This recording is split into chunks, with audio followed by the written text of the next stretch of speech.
Hi everybody, my name is Stefano and welcome to my first video on this SQL tutorial series dedicated to SQL concepts and theory.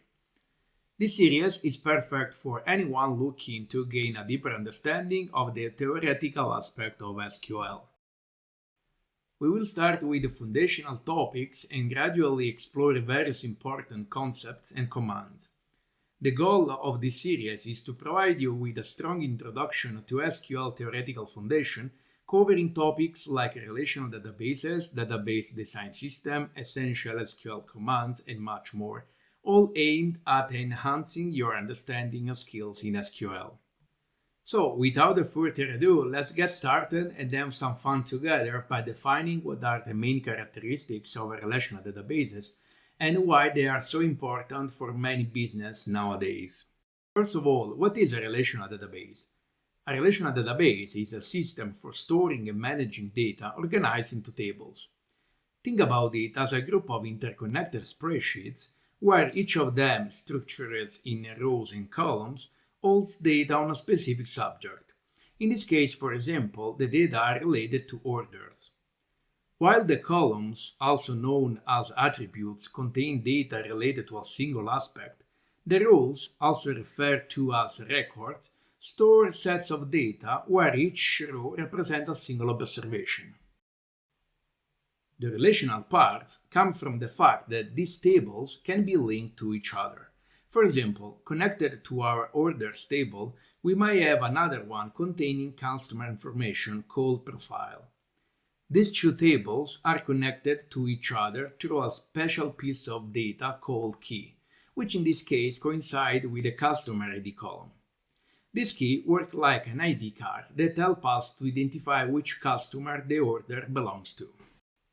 But let's make some examples here to have a little bit more clarity.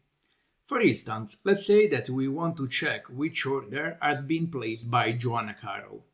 By looking at the match between the keys, we can easily identify the order records which are related to Joanna Carroll. The same happens for John Carson and Anna Wade.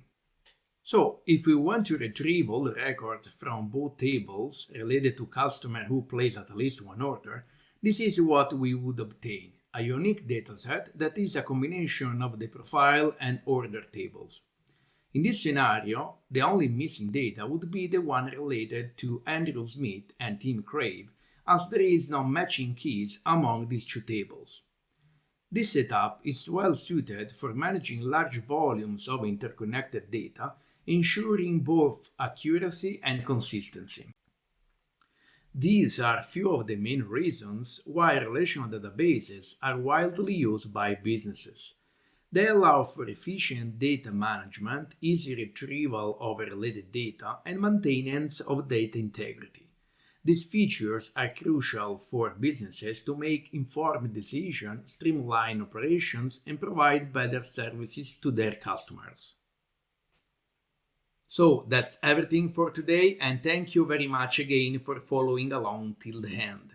In the next tutorial, we will talk about the most commonly used database design system in the realm of relational databases, which are OLTP and OLAP.